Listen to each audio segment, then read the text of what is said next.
Hello everyone, अब हम देख रहे हैं एक्सरसाइज 9.28। इसकी स्टेटमेंट में हमें कहा गया है कि जो डाटा हमें एक्सरसाइज 9.27 में गिवन था इसी को यूज़ करना है और हमें क्या क्या फाइंड करना है। Separation between objective lens and eyepiece, मतलब डिस्टेंस बिटवीन ऑब्जेक्टिव लेंस से लेके आईपीस लेंस तक। क्लियर। ए पार्ट में ये सॉल्व करना है, तो सबसे पहले हम ए पार्ट देख लेते हैं। तो आप यहाँ फिगर से ईजिली देख सकते हैं जो मेरा separation between objective and eyepiece है, इसकी लेंथ हम कैपिटल एल से डिनोट कर लेते हैं। ये सिंपली किसके इक्वल आ जाएगा, F not plus F V. तो यहाँ से आप इजीली देख सकते हैं। Clear. So A part simply हम एल कह सकते हैं is equal to F not plus F V. हमें दोनों वैल्यूज़ गिवन है 140 प्लस 5, ये सेंटीमीटर में है दोनों, तो ये आ जाएगा 145 सेंटीमीटर।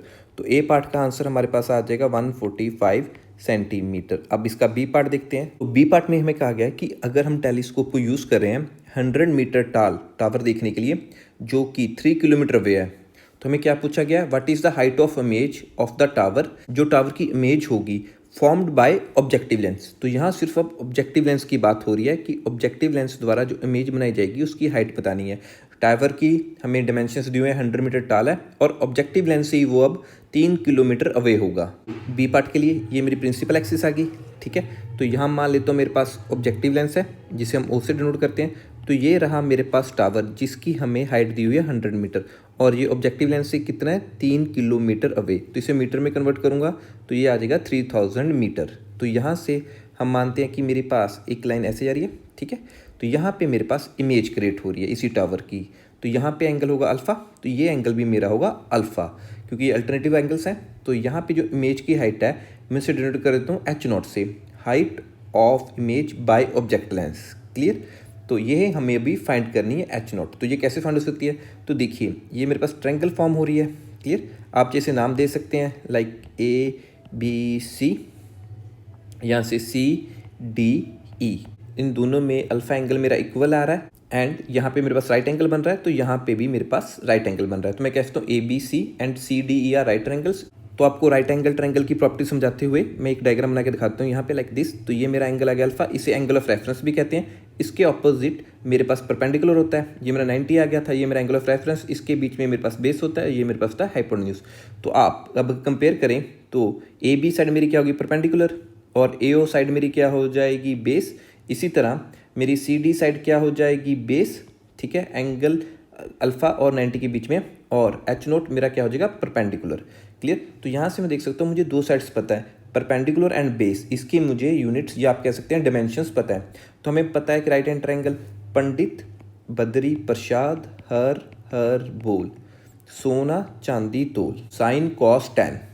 तो अब देखिए इसमें मुझे P और B की वैल्यू पता है, तो यहाँ मैं टैन यूज़ कर लेता हूँ। सो मैं कह सकता हूँ मैं टैन अल्फ़ा इन ट्रायंगल, हम किसकी बात कर रहे हैं ए बी सी की।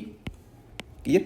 सो ये मेरे पास किसकी इक्वल आ जाएगा, परपेंडिकुलर मेरे पास था 100 मीटर, नीचे क्या था मेरे पास 3 किलोमीटर, इसको मीटर में कन्वर्ट किया तो 3000 मीटर। तो मीटर से मीटर कैंसिल हो गए, यहाँ से 2 0 भी कैंसिल आउट होगी।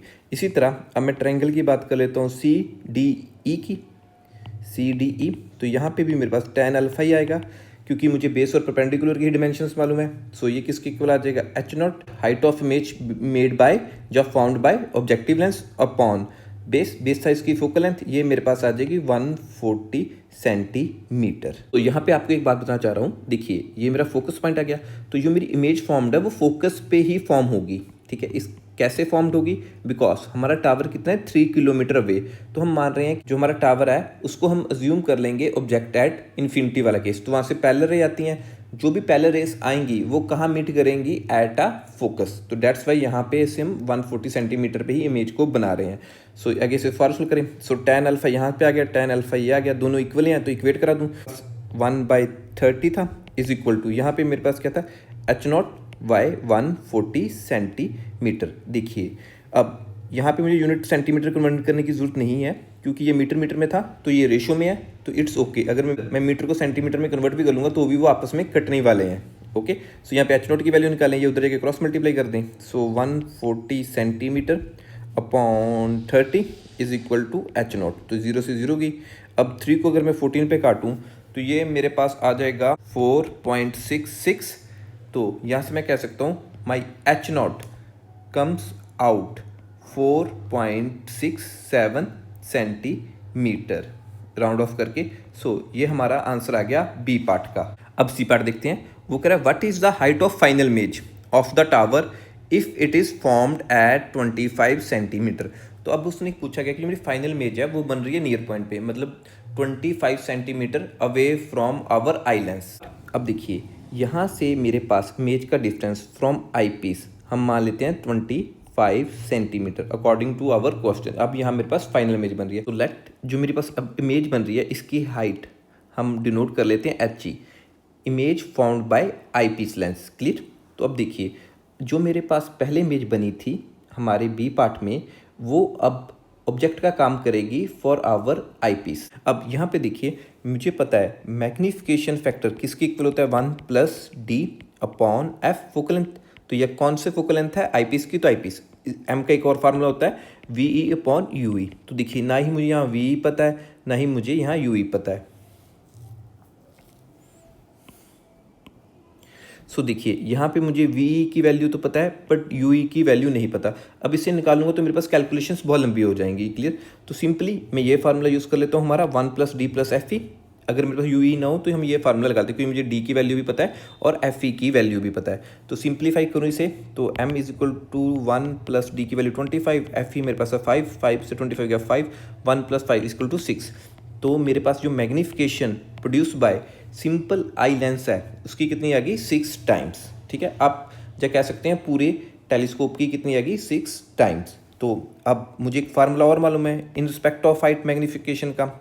हाइट ऑफ फाइनल इमेज यहाँ पे हमने किससे डिनोट किया है हाइट एच ई से फाइनल इमेज की upon height of our object. तो ये रहा मेरे पास हाइट ऑफ ऑब्जेक्ट जो हमने पहले ही निकाली थी 4.67। यहाँ वैल्यू सब्स्टिट्यूट करते हैं तो मुझे एच ई निकालना है। तो एम की वैल्यू मेरे पास आ गई थी 6, एच ई हमने निकालना है और ये हमने निकाली थी 4.67 सेंटीमीटर। तो इसे फर्दर सॉल्व करूँ तो मेरे पास एच ई की वैल्यू आ जाएगी 6 × 4.67।